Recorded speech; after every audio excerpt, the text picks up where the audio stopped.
UP police के माध्यम से देखा जाए तो पहली क्लास हिंदी प्रैक्टिस सेट की है। हिंदी पहली क्लास में प्रैक्टिस सेट में देखा जाएगा कितने क्वेश्चन आप लगा सकते हैं, आप कहाँ पर डाउट में चल रहे हैं। तो उस प्रैक्टिस सेट से क्या होता है कि आपको पता चलता है कि हम कहाँ फंस रहे हैं। तो क्वेश्चन की तरफ चलेंगे। पहले हिंदी के पहला हिंदी का क्वेश्चन है,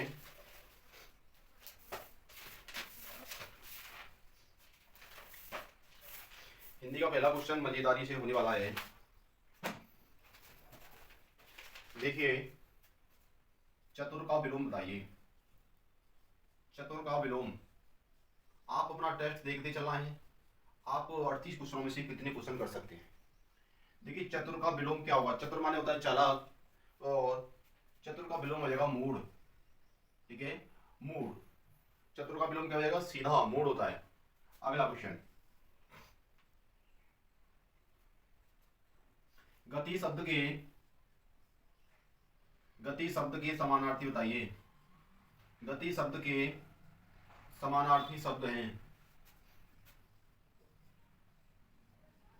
गति को और किस नाम से जाना जा सकता है। गति को और किस नाम से जाना जा सकता है। तो गति को साथियों चाल से भी जाना जा सकता है, गमन से भी जाना जा सकता है, और ज्ञान से भी जाना जा सकता है। बात समझ में आ रही है ना। गति को किसके नाम से जाना जा सकता है, और चाल, गमन, ज्ञान। अगला क्वेश्चन होगा, दूसरों से आगे बढ़ने की इच्छा क्या कहलाती है। दूसरों से आगे बढ़ने की इच्छा क्या कहलाती है, बताइए। दूसरों से आगे बढ़ने की इच्छा को क्या कहते हैं। तो आपका आंसर होगा, क्या होगा, स्पर्धा। क्या होगा मेरे दोस्तों, स्पर्धा, कंपटीशन। अगला क्वेश्चन होगा,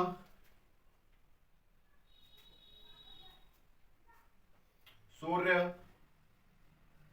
क्रोध, कपड़ा में पुल्लिंग शब्द बताइए। बताइए मेरे दोस्तों भाइयों कि सूर्य है, कपड़ा है और क्रोध है, में पुल्लिंग शब्द इनमें से कौन सा होगा।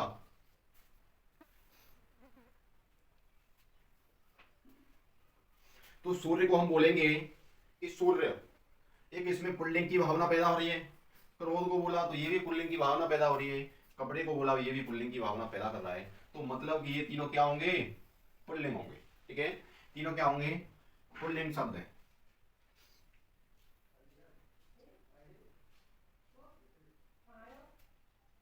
तो सौरभ धीरे धीरे दौड़ रहा है,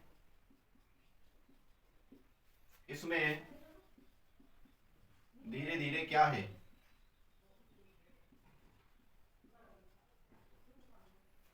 सौरभ धीरे धीरे दौड़ रहा है, धीरे धीरे क्या है इसमें।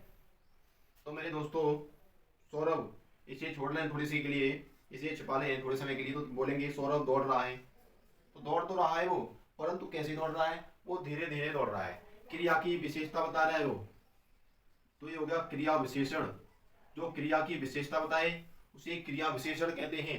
क्रिया तो यहाँ पर दौड़ है, ठीक है, परंतु क्रिया की विशेषता कौन बता रहा है कि धीरे धीरे दौड़ा। विशेषता क्या बता रहा है यहाँ पर कि बहुत धीरे धीरे चल रहा है, धीरे धीरे दौड़ रहा है, धीरे धीरे कार्य कर रहा है वो। ठीक है, जैसे सौरभ के पास काला घोड़ा है। सौरभ के पास काला घोड़ा है, तो यहाँ पर सौरभ के पास लिखें, काले को हटा दें थोड़े के लिए समय के लिए, तो बोलेंगे सौरभ के पास घोड़ा है। तो घोड़ा तो है, परंतु कैसा घोड़ा है, उसने विशेषता बता दी कि काला घोड़ा है। तो जहां पर विशेषता बता दी जाए वह क्रिया विशेषण होता है। ठीक है, अगले समय, अरे में कौन सा कारक है। अरे में कौन सा कारक है। आपने यदि कारक पढ़ा है तो बता दीजिए अरे में कौन सा कारक है। तो मेरे दोस्तों, अरे में संबोधन कारक है। हे अरे, हे अरे, किसी को संबोधित करते हैं तो वहां पर संबोधन कारक लगता है। ठीक है, हे राम इधर आओ, हे, अगला क्वेश्चन है प्राण, जनता, माल, सामान में बहुवचन बताइए। ये क्वेश्चन आया था यूपीएससी के पेपर में कि प्राण, जनता, माल, सामान में बहुवचन की संख्या बताइए, कौन सा शब्द बहुवचन है। तो देखिए बहुवचन वह अनेक भावों को प्रकट करते हैं, मतलब कि जहां पर एक की विशेषता नहीं बताई जाती। प्राण क्या होते हैं, प्राण निकल गए हैं, प्राण निकल गए, प्राण निकलता नहीं है, प्राण निकल गए, हस्ताक्षर हो गए, ठीक है, आंसू आ गए, ठीक है, बाल कट गए, तो ये क्या है, एक बहुवचन में आते हैं। ठीक है, जैसे दर्शन हो गए, ठीक है, आप कहोगे कि दर्शन है वो नहीं, दर्शन है वो नहीं, ये दर्शन हो गए, ऐसे ही तो बोलते हैं। हाँ, तो भैया जनता आ रही है, माल मिल रहा है या आ रहा है, सामान आ रहा है, सामान आ रहे हैं क्या बोलेंगे, नहीं आ रहे, ठीक है, माल आ रहे हैं नहीं बोल सकते, माल आ रहा है। जनता आ रही है, जनता आ रही नहीं है, जनता आ रही है ऐसे बोलते हैं। परंतु प्राण कैसे बोलेंगे, प्राण निकल रहे हैं, ऐसे तो बोलते हैं। तो मेरे दोस्तों कुछ शब्द ऐसे हैं, इनको याद कर लेना, तो समझने सब बहुवचन में प्रयोग होते हैं। ठीक है, अगला क्वेश्चन, सर्वनाम के भेद बताइए, सर्वनाम के भेद बताइए। सर्वनाम के भेद कितने होते हैं। तो मेरे दोस्तों सर्वनाम के भेद हैं जो 6 प्रकार के होते हैं। अब कौन कौन से होते हैं मैं लिख दूं या बोल दूं, तो बोल दे हूं। देखिए सर्वनाम के भेद हैं 6 प्रकार के होते हैं। एक तो होता है पुरुषवाचक, जिसके 3 भाग हैं, मध्यम पुरुष, उत्तम पुरुष, अन्य पुरुष। दूसरा होता है निजवाचक, तीसरा होता है प्रश्नवाचक, चौथा होता है संबंधवाचक, पांचवा होता है निश्चयवाचक और छठा होता है निश्चयवाचक। इनको ध्यान रख लेना भैया। ठीक है, सबसे पहले परीक्षा में यही पूछता है, क्योंकि इसके 3 भाग हैं, इसके 3 पुत्र हैं, इसलिए इसको ही ज्यादातर पूछता है। तो सर्वनाम के कितने हो जाएंगे, 6। अगला क्वेश्चन होगा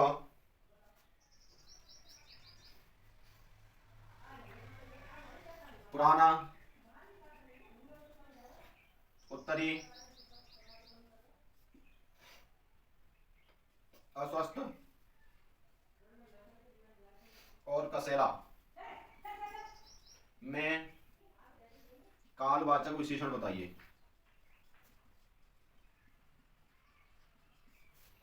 देखिए पुराना शब्द है, उत्तरी शब्द है, अस्वस्थ शब्द है, कसेला शब्द है, में कालवाचक विशेषण। ठीक है, विशेषण की मैंने विशेषता बताई कि किसे कैसे पहचान कर सकती है। देखिए कालवाचक, जहां पर काल की भावना पैदा कर रहा हो उसी को क्या कहते हैं, कालवाचक कहते हैं। देखिए पुराना, इसमें नहीं पूछ रहा भैया कि नहीं है, ठीक है, नहीं है। तो देखिए पुराना ये कालवाचक है, उत्तर ये कालवाचक है, ठीक है, अस्वस्थ क्या ये कालवाचक है। परंतु कसेला, कसेला एक मकसेला होता है, मतलब कोई कसेला व्यक्ति होता है, ठीक है, उसी को तो ये कालवाचक में तो जा रहा है, परंतु ये तीनों क्या है, कालवाचक है। ये पुराने की बात चल रही है, ठीक है, ये अवस्था की बात चल रही है तीनों में, परंतु इसमें कसेला एक अवस्था नहीं है। ठीक है, एक कसेला नाम का एक क्या प्राणी है, कसेला मतलब मठवेला भीतर से अंदर है। ठीक है, अगला क्वेश्चन,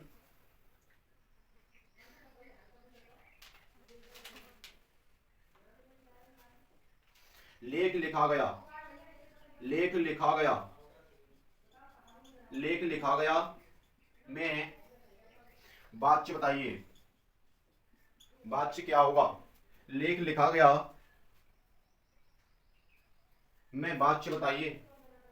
देखिए लेख लिखा गया, वाच्य आप पढ़े होंगे तो आप वाच्य कितने प्रकार के ये भी बता सकते हो। तो भैया वाच्य 3 प्रकार के होते हैं, कौन कौन से होते हैं तो ये देख लो।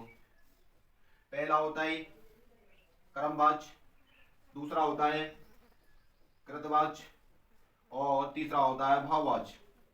ठीक है, कर्म मतलब कि जहां पर कर्म के आधार पर ही कार्य हो, कृतवाच्य मतलब जहां पर कर्ता के आधार पर काम हो, भाववाच्य जहां पर भावनाओं के आधार पर भाव काम हो, उसी को क्या कहते हैं, वाच्य कहते हैं। तो यहाँ पर लेख लिखा गया, क्या हुआ, कर्म हुआ, लेख तो लिखा ही गया है, क्या लिखा गया है, लेख लिखा गया, तो यहाँ पर कर्म की बात हुई। ठीक है, कर्म किया है, क्या है, लेख लिखा है उसने। कि मध्यवालय, मध्यवालय में संधि विच्छेद बताइए। तो ये क्वेश्चन संधि विच्छेद का जरूर आता है, संधि विच्छेद से हमारी संधियां खत्म हो जाती हैं। कि संधि विच्छेद आप सही कर लोगे तो आपकी संधि भी हल हो जाएंगी आसानी से। तो इनका संधि विच्छेद ऐसा करेंगे जिनका कोई न कोई अर्थ हो, है तो तो जैसे हमने कहा कि मधु प्लस वालय कर लें, मधु प्लस वालय कर लें तो ये हो जाएगा मधु मध्य विद्यालय, क्योंकि ये ध है ना आधा है, या तो ऐसे लिख लो या ऐसे लिख लो। जब तक ये इसमें आपकी मात्रा नहीं लेगी जब तक ये पूरा नहीं होगा, तो ये आधा ही होता है। ठीक है, जब व्यंजन आप बड़ा वाला पढ़ोगे तो आप बताऊंगा कि आधा को पूरा कैसे करते हैं। तो इसका संधि विच्छेद करेंगे तो मध्य धन वालय हो जाएगा। अगला क्वेश्चन, 4 दिन की चांदनी, 4 दिन की चांदनी का मुहावरा अर्थ है, का मुहावरा है, इसका अर्थ बताना। 4 दिन की चांदनी फिर अंधेरी रात, मतलब कि 4 दिन का सुख, 4 दिन के लिए कोई चीज आना हमारे पास फिर चला जाना, 4 दिन के लिए हमें मौज मस्ती के लिए मिलना, फिर उसके बाद वही काम होना। तो ये 4 दिन की चांदनी होती है, तो इसी को कहते हैं कुछ क्षण के लिए सुख, थोड़े समय के लिए सुख। ठीक है, थोड़े समय के लिए सुख, थोड़े समय के लिए कोई चीज आना। ठीक है, कोई चीज हाथ लगना। अगला क्वेश्चन, अव्यय के कितने भेद होते हैं? अव्यय के भेद बताइए, अव्यय के भेद बताइए कितने होते हैं, बताओ मेरे दोस्तों। देखिए अव्यय के 4 भेद होते हैं। कौन कौन से होते हैं? देखिए पहला होता है मेरे दोस्तों हो भाइयों कि क्रिया विशेषण, क्रिया विशेषण। दूसरा होता है संबंध बोधक, संबंध बोधक। तीसरा होता है समुच्चय बोधक, समुच्चय बोधक। और चौथा होता है विस्मयादि बोधक। तो क्रिया अव्यय के कितने भेद होते हैं? 4 होते हैं, क्रिया विशेषण, संबंध बोधक, समुच्चय बोधक और विस्मयादि बोधक। अगला क्वेश्चन, प्रयोग में उपसर्ग बताइए, प्रयोग में उपसर्ग बताइए, और प्रयोग में उपसर्ग बताइए। साथियों हिंदी और रीजनिंग और जीएस के ऐसे ऐसे क्वेश्चन लेकर आऊंगा जो आपको परीक्षाओं में मिलेंगे। हमने क्लास चलाई है कल से जीएस की। ठीक है, तो इसमें डेली आपको 50 क्वेश्चन मिला करेंगे, और 50 क्वेश्चनों की डेली हमें 10 क्लास चलानी है, मतलब एक दिन में 1 क्लास चलानी है। तो ये 10 दिन क्लास चलानी है, 10 क्लास चलानी है, तो मतलब ये 500 क्वेश्चन हो जाएंगे। 500 क्वेश्चनों में से आपको मेरे दोस्तों 20 प्लस क्वेश्चन मिलेंगे पेपर में। ठीक है, 500 क्वेश्चनों में से 20 प्लस क्वेश्चन मिलने वाले हैं, देख लेना। और एक दिन हम 3, एक दिन जीयूपी जीके के लिए 2 से 3 क्लास चलाएंगे, इंपोर्टेंट उठाएंगे जो परीक्षा में पूछ सकता है, कहां से क्वेश्चन बन सकता है, उन्हीं को पढ़ाएंगे भैया, पढ़ेंगे। ठीक है, तो प्रयोग में उपसर्ग बताइए। तो प्रयोग में उपसर्ग करने के लिए इसका संधि विच्छेद करेंगे सबसे पहले। तो संधि विच्छेद ऐसा करेंगे जिनका कोई न कोई अर्थ हो। देखिए प्र धन योग, हमेशा समझना है उपसर्ग और प्रत्यय की पहचान कैसे करते हैं। उपसर्ग शब्द के आगे जुड़कर उसका अर्थ बदल देते हैं, और प्रत्यय उसके पीछे जुड़कर उसका शब्द का अर्थ बदल देते हैं। तो देखिए योग में हमने प्र जोड़ा, योग में हमने प्र जोड़ा तो बात बन गई प्रयोग। यदि हम प्र को हटा दें तो क्या होगा? योग होगा, और योग हमने प्र जोड़ दिया तो प्रयोग होगा, तो उपसर्ग हो जाएगा इसमें प्र। ठीक है, उपसर्गों का प्रयोग हमेशा अव्ययीभाव समास में भी होता है। अगला क्वेश्चन, नजराना में प्रत्यय बताइए, नजराना में प्रत्यय बताइए। कीजिए साथियों, नजराना में प्रत्यय,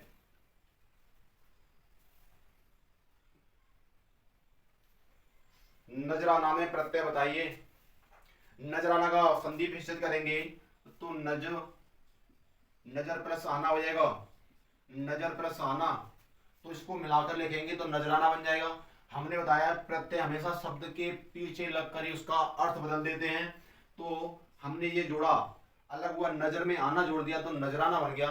वो नजराना है नजर लगाने वाली आना, तो उसे कहते हैं नजराना। तो इसमें आना प्रत्यय हो जाएगा नजराना में। अगला क्वेश्चन देखिए, बात सुनिए, क्लास आपको मजेदारी से पढ़ने में आनंद आ रहा है तो वीडियो को जरूर लाइक करें। भाई मैं ज्यादा नहीं कहता, आप अपने आप सोचा करो।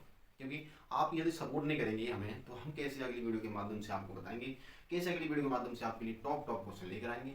यदि आपको वीडियो अच्छी लग रही है, अपने चैनल को सब्सक्राइब नहीं किया अभी तक, तो जरूर प्लीज़ मेरे दोस्तों भाइयों मेरे चैनल को जरूर सब्सक्राइब करें। ये आपका ही चैनल है। आप यदि आप जब तक अपने चैनल पर सपोर्ट नहीं करेंगे तो कैसे भाई आपको अच्छा और पेपर क्वालिफाई वाले क्वेश्चन कैसे मिलेंगे। आप सपोर्ट करते रहें ज़्यादा से ज़्यादा प्लीज मेरे भाइयों और बहनों, यही आपसे रिक्वेस्ट है। अगला, श्रृंगार रस के कितने भेद होते हैं? श्रृंगार रस के भेद बताइए। श्रृंगार रस के भेद बताइए। देखिए श्रृंगार रस के भेद देख ले हैं तो श्रृंगार रस के दो भेद होते हैं। कौन कौन से होते हैं? एक होता है वियोग और एक होता है संयोग। वो संयोग, और उसका संयोग था कि वह वहां जाना था, कहते हैं ना ऐसे, उसका संयोग था कि वह उससे मिलना था, ऐसे तो कहते हैं। तो यहाँ पर संयोग वियोग की बात हुई। संयोग का मतलब होता है जहां पर दो प्रेमी युगल मिलते हैं, और वियोग का मतलब होता है जहां दो प्रेमी क्या होते हैं, बिछुड़ते हैं। वही तो वियोग है। वियोग माने होता है बिछुड़ना, संयोग माने होता है मिलना। तो श्रृंगार रस के दो भेद होते हैं, ठीक है। श्रृंगार रस का स्थायी भाव पूछ ले तो बता देना रति होता है, रति, ठीक है। जब रस पढ़ाएंगे तो आपको बहुत अच्छी तरीके से समझ में आएगा और मजेदारी के साथ पढ़ाएंगे। देखिए कान नाक में कौन सा समास है? कान नाक में समास बताइए। कान नाक में समास बताइए। तो आप सभी जानते होंगे, आपने उत्तर दिया होगा कि कान नाक जैसे जब कोई चिन्ह, इसको लिखते हैं कान और नाक, कान और नाक, इसमें भी कौन सा हुआ? या तो और चिन्ह लग जाए या योजक चिन्ह का प्रयोग हो जाए दो शब्दों के बीच में ये, या तीसरा होता है विपरीत शब्द होते हैं। याद करिए भैया समास होते हैं ना, कान नाक में कौन सा समास हो गया? द्वंद्व समास होता है। और द्वंद्व समास की तीन पहचान होती हैं। पहली पहचान तो उनमें योजक चिन्ह लगा हुआ, दूसरी पहचान होगी उसमें और उन दोनों शब्दों में और शब्द लगा हुआ, तीसरी पहचान होती है वो शब्द विपरीत होते हैं, ठीक है। वह शब्द क्या होते हैं? विपरीत होते हैं। दिन और रात, ऊपर नीचे, सुबह शाम, दुख सुख, माता और पिता, ऐसे शब्द हैं जो विपरीत आते हैं, उन्हें द्वंद्व समास कहते हैं। आगे बात करेंगे 18 क्वेश्चन की। भाषा की सबसे छोटी इकाई बताइए। सबसे छोटी इकाई, भाषा की सबसे छोटी इकाई। देखिए भाषा की सबसे छोटी इकाई होगी और जो वर्ड होती है, भाषा की सबसे छोटी इकाई वर्ड होती है, ठीक है। तो ये भाषा की सबसे छोटी इकाई होती है वर्ड या ध्वनि कह लो, या ध्वनि ऑप्शन होता है ध्वनि लगाते, या तो वर्ड ऑप्शन है तो वर्ड लगाएंगे। वैसे वर्ड ध्वनि से ही मिलकर क्या होता है? वर्ण बनता है। जब तो ध्वनि नहीं मिलेगी तो वर्ड कैसे बना सकते? हम नहीं बना सकते। इसी प्रकार मौखिक रूप से पूछ ले कि भाषा की मौखिक रूप से सबसे छोटी इकाई क्या है? ध्वनि है। और मौखिक लिखित रूप से पूछ ले तो वर्ण होती है। ये इस बात को ध्यान रखना है आपको, ठीक है। तो वर्ण ऐसी ध्वनि है जिसकी खंड नहीं कर सकते हम, ठीक है, जिसके हम खंड नहीं कर सकते। जैसे हमने आ कहा, आ की हम खंड कर सकते नहीं। हमने कहा ई के खंड कर सकते नहीं, ठीक है। अगला क्वेश्चन,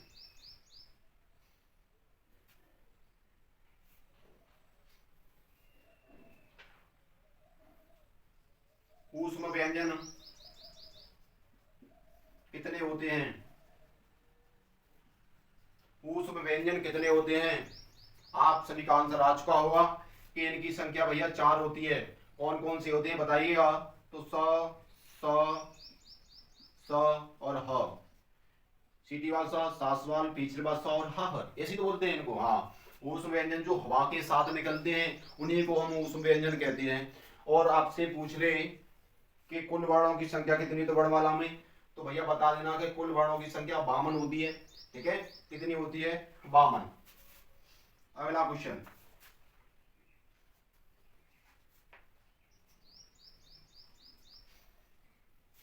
दोहे में कितनी मात्राएं होती हैं? कितनी मात्राएं होती हैं? दोहे में कितनी मात्राएं होती हैं? तो दोहे में पूछ ले आपसे, तो दोहे मेरे दोस्तों भाइयों 24 मात्राएं होती हैं। 24, ठीक है, 24 मात्राएं होती हैं। ये क्वेश्चन आया था अब की बार पुलिस में, कोई दोहेर के पहले चरण और दूसरे चरण और तीसरे चौथे चरण में कैसी कैसी मात्रा होती है। तो ध्यान रखना है, पहला और तीसरा चरण होता है जो विषम होता है, दूसरा और चौथा चरण होता है जो सम चरण होता है। ठीक है, तो इसको ध्यान रखना, पहला तीसरा विषम, दूसरा चौथा सम, टोटल मात्राएं 24। ठीक है, आगे बात करेंगे 21वें क्वेश्चन की तरफ। इन्हें लिखना चाहो लिख सकते हो।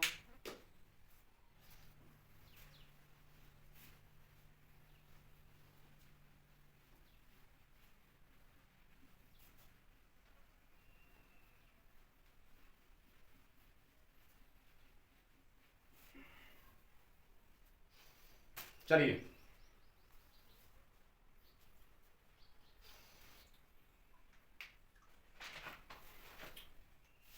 अब बात करेंगे 21वां क्वेश्चन। 21वां क्वेश्चन क्या कह रहा है,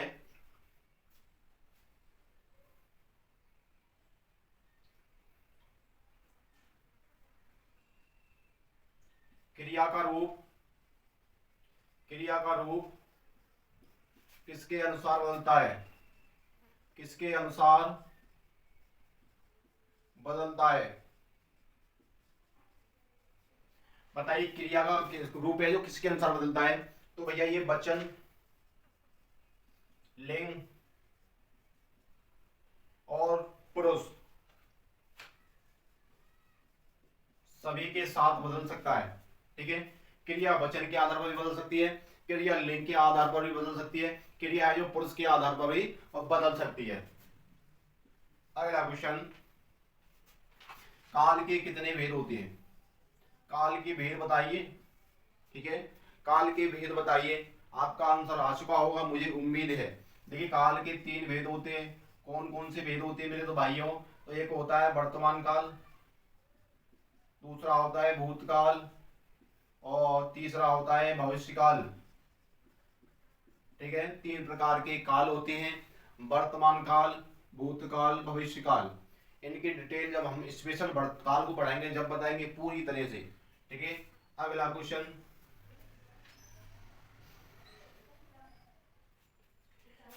यामा किसकी रचना है, यामा किसकी रचना है, यामा किसकी रचना है बताइए, यामा किसकी रचना है।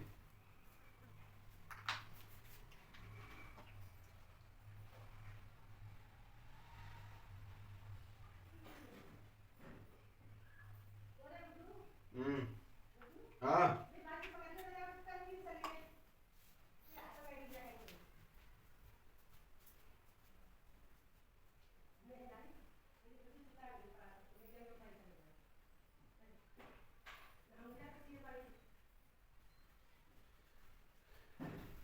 चलिए, तो यामा किसकी रचना है बताइए। यामा है जो महादेवी वर्मा, महादेवी वर्मा की रचना है। ठीक है, अगला क्वेश्चन, अंतिम का विलोम होगा, अंतिम का विलोम बताइए। अंतिम का विलोम सभी जानते हैं, अंतिम का विलोम प्रथम होता है। ठीक है, अंतिम का विलोम प्रथम होता है। क्लास हम हिंदी की प्रैक्टिस सेट कराएंगे भैया, हिंदी की पहली क्लास है, हिंदी की क्लास कराएंगे कम से कम 20। ठीक है, 20 ऐसी क्वेश्चन होंगे और हर एक क्लास में 38 ही क्वेश्चन होंगे। ठीक है, 38 क्वेश्चन होंगे हर एक क्लास में और 20 क्वेश्चन कराएंगे, 20 क्लास कराएंगे। और एक दिन सभी जब क्लास पूरी हो जाएंगी 20 तो उसके बाद हम एक चलाएंगे मैराथन। ठीक है, उसका मैराथन चलाएंगे, स्पीड होगी हमारी कम से कम 3 से 4 घंटे की। मतलब कि हम मैराथन चलाएंगे 3 से 4 घंटे की, स्पेशल हिंदी हिंदी जब हमारी पूरी क्लास 20 हो जाएंगी। ठीक है, उसी के माध्यम से जब हम 20 क्लास से 10 क्लास हम जो जीके की चला रहे हैं, जीएस की चला रहे हैं, तो जब हमारी 10 क्लासें पूर्ण हो जाएंगी तो उसके लिए हम मैराथन चलाएंगे 2 से 3 घंटे की। ठीक है, तो ऐसे हम क्लास को तैयार करेंगे। उसी प्रकार हम रीजनिंग क्लास चला रहे हैं, रीजनिंग क्लास हमारी पहली हो चुकी है। ठीक है, एनआरबी टेस्ट की, आज उसकी दूसरी क्लास आने वाली है। ठीक है, तो आप हमारे चैनल पर ज़्यादा जुड़ें और ज़्यादा भाइयों को जोड़ें जो भाई आर्मी या यूपी पुलिस की तैयारी कर रहे हैं। ठीक है, वही क्वेश्चनों को हम ला रहे हैं, ज़्यादा घुमा फिरा कर नहीं ला रहे, वही क्वेश्चनों को हम आपके पास सामने डायरेक्टली रख रहे हैं जो बार बार परीक्षा में पूछे जा रहे हैं। ठीक है, तो देखिए अंतिम का विलोम हो जाएगा प्रथम। 25वां क्वेश्चन,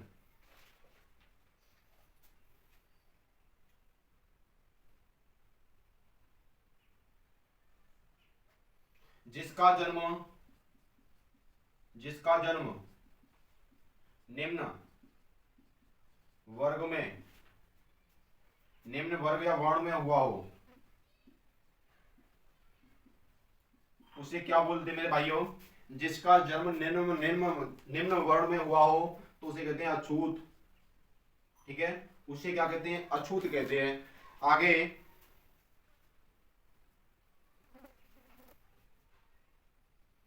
तो हमने ये तो बता दिया था दोहा चरण में कितने चरण होते हैं, दोहा छंद में कितने चरण होते हैं, तो ये 4 होते हैं, पहला, तीसरा, दूसरा, चौथा। ठीक है। हाँ, अग्नि, अग्नि का पर्यायवाची बताइए। अग्नि का पर्यायवाची, अग्नि का पर्यायवाची बताइए। तो अग्नि का पर्यायवाची आग होगा, पावक होगा, हुतासन होगा, ठीक है, ज्वाला होगा। ये सभी क्या है? अग्नि के पर्यायवाची हैं। और क्या होगा? अनल होगा, अनल।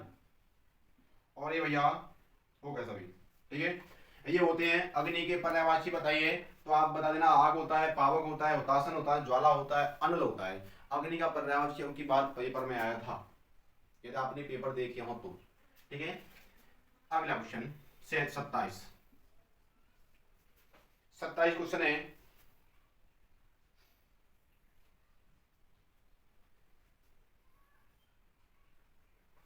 न म ण का उच्चारण स्थान बताइए, का उच्चारण स्थान बताइए।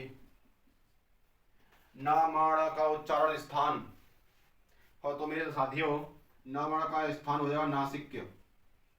ये नासिक, नाक की ध्वनि से निकलते हैं, नाक की ध्वनि की सहायता से इनका उच्चारण होता है। आगे ये पीछे वाले वर्ण है सभी। देखिए जब आपने टेबल पढ़ी होगी 25 वर्ण व्यंजन वर्णों की जो स्पर्श होते हैं, ये पीछे वाले 5 वर्ग के हैं सभी। ठीक है, इनमें उनमें से 3 उठा लिए हैं, 2 रह गए। ठीक है, तो जो बड़ वाला पढ़ाएंगे, बड़माला की क्लास आने वाली है, 1-2 दिन में आ जाएगी। अगला क्वेश्चन है, सिंह के बच्चे को क्या कहते हैं? सिंह के बच्चे को क्या कहते हैं? क्या कहते हैं? तो सिंह के बच्चे को सिंह शावक कहते हैं, सिंह शावक।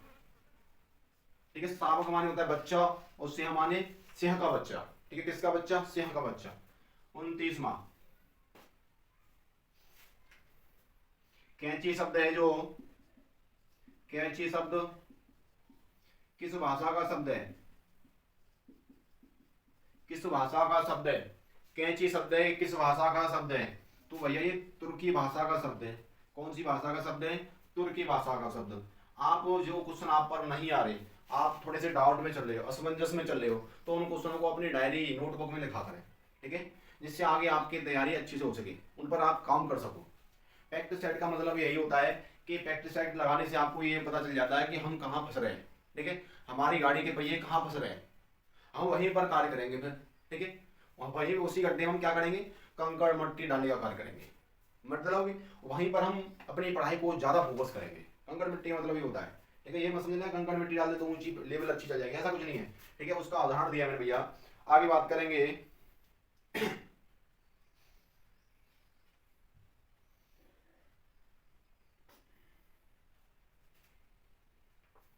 महर्षि शब्द में, महर्षि शब्द में संधि बताइए। महर्षि शब्द में संधि बताइए। तो महर्षि शब्द के सबसे पहले खंड करेंगे, मैं बार बार बता रहा हूं, ऐसे खंड करो जिनका कोई ना कोई अर्थ हो। महाधन ऋषि हो जाएगा, महाधन ऋषि, महाधन ऋषि। तो महाधन ऋषि आप निकालेंगे, इसकी ट्रिक है बहुत शानदार। संधि आपको 1 सेकंड में, जब 1 सेकंड जब लगेगी आप संधि का आप आंसर बता दोगे। किसी शब्द में आप संधि पूछे आपसे तो 1 सेकंड जब होगी घड़ी में कि जब आप आंसर दे दोगे इसका। ठीक है, क्योंकि तो ये शानदार ट्रिक होने वाली है, हम ट्रिक संधि चैप्टर में ही बताएंगे।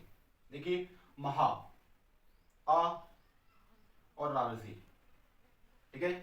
तो एक दो, एक दो बराबर गुण संधि, तो महाधन ऋषि में गुण संधि होगी। ठीक है, कैसे होगी? देखिए हमें किसकी ध्वनि निकल रही है? आ की। ठीक है, और राजसी में र की ध्वनि निकल रही है। तो ये हमने एक वर्ग बनाया है। ठीक है, आप समझ नहीं पाओगे, मैं थोड़ा सा बता दे रहा हूँ। देखिए हमने एक वर्ग बताया, अपनी ट्रिक बताई, मैंने अपनी ट्रिक बनाई है। बड़े या छोटे को एक वर्ग में रखा है, छोटी बड़ी छोटा हो बड़ा हो और राजसी को हमने दूसरे वर्ग में रखा है, और छोटी है बड़ी है छोटा हो और बड़ा हो को हमने तीसरे वर्ग में रखा है। मतलब कि इनके नंबर रख दिए हमने, इनको अलग अलग करके स्वरों को। आप देखिए बड़िया, यहाँ पर बढ़िया की ध्वनि निकल रही है, बड़ा कौन से वर्ग में? एक में, तो हमने एक बना दिया। राजसी कौन से वर्ग में? दो में। हमने एक ट्रिक बताई थी, जहां एक बराबर दो हो जाए, एक बराबर दो मतलब जहां एक वर्ग की मात्रा हो और दूसरे वर्ग की मात्रा हो, वहां पर गुण संधि हो जाती है। ये ट्रिक है हमारी। जब हम संधि को स्पेशल तरीके से पढ़ाएंगे तो आपकी समझ में एचडी क्वालिटी में आएगी। ठीक है, एचडी क्वालिटी में एक एक शब्द ऐसा आएगा कि हाँ आप कहोगे भैया मजा आएगा।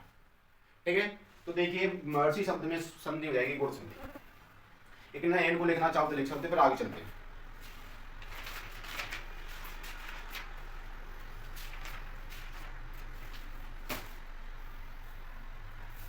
अंतिम 8 क्वेश्चन रह गए इस क्लास के। साथियों आपको क्वेश्चन मजे आ रहे हैं, क्वेश्चन बढ़ने में, तो भाई को सपोर्ट करें, यही आपसे विनती है, यही आपसे क्या है रिक्वेस्ट है, मैं बार बार नहीं कहता। आप लाइक करते चलें, लाइक तो भैया जरूर करें, कमेंट भी करा करें हम कहाँ से हैं, मेरी क्लास कहाँ से पढ़ रहे हो, आपने कहाँ से देखी है, कमेंट जरूर करें। ठीक है, मैं भी तो जानूँ मेरी वीडियो कहाँ तक फैल रही है, कहाँ तक मेरे भाई देख रहे हैं। ठीक है, मेरी जो भारी बहनाएं हैं कहाँ तक मेरी वीडियो को शेयर कर रहे हैं। तो देखिए अगला क्वेश्चन 31,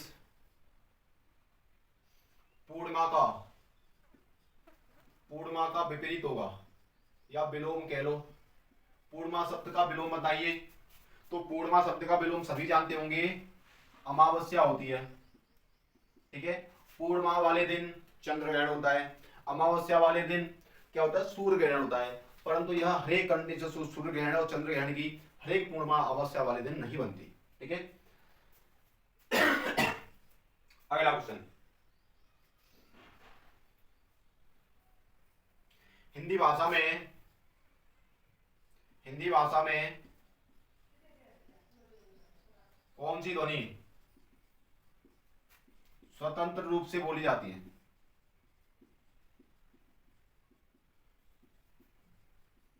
स्वतंत्र रूप से बोली जाती हैं। देखिए हिंदी भाषा की ऐसी कौन सी ध्वनि है जो स्वतंत्र रूप से बोली जाती है? तो आपने ये तो वर्ण वाला पढ़ी है, तो आप टिक करेंगे कि स्वर ध्वनि है जो स्वतंत्र रूप से बोली जाती है, उनकी उन्हें बोलने में किसी की सहायता नहीं होती, किसी की रुकावट नहीं होता, उन्हें कहते हैं स्वर। स्वरों की संख्या कितनी होती है? 11 + 2 = 13। ठीक है, 11 + 2 = 13, या कहीं की आ जाता है 10 + 3 = 13। इनकी क्लियरिटी हम बताएंगे वर्णमाला के अनुसार। अगला क्वेश्चन, जिसकी इच्छा पूर्ण हो गई हो उसे क्या कहेंगे? भैया जिसकी आप हमारी इच्छा थी कि हम पुलिस में लग जाएं या आर्मी में लग जाएं या और किसी में लग जाएं, आपकी भी इच्छा यही है कि हम पुलिस में लग जाएं, आर्मी में लग जाएं।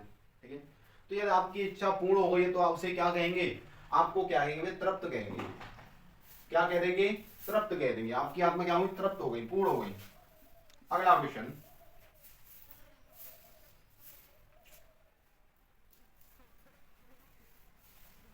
जिस शब्द की विशेषता बताई जाए उसे क्या कहेंगे? जिस शब्द की विशेषता बताई जाए उसे क्या कहेंगे? विशिष्ट कहते हैं, बस। ठीक है, अगला क्वेश्चन,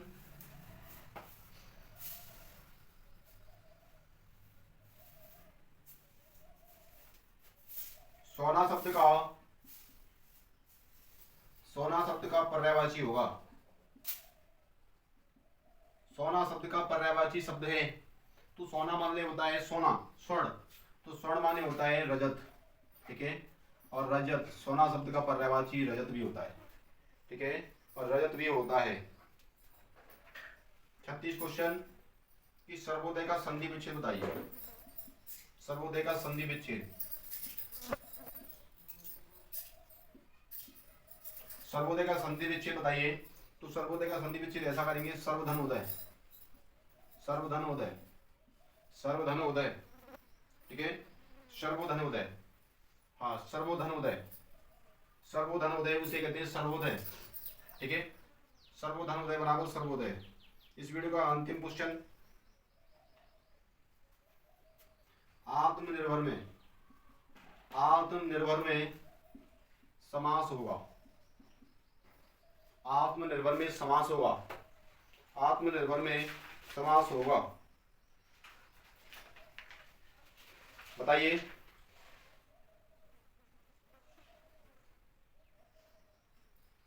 बताइए आत्मनिर्भर, आत्म मतलब स्वयं पर निर्भर, ठीक है, जो स्वयं पर निर्भर होता है उसी को तो आत्मनिर्भर कहते हैं। तो वहां पर हो जाएगा स्वयं पर निर्भर, तो यहाँ आएगा तत्पुरुष समास, तत्पुरुष समास, तत्पुरुष समास में 6 प्रकार होते हैं, ठीक है।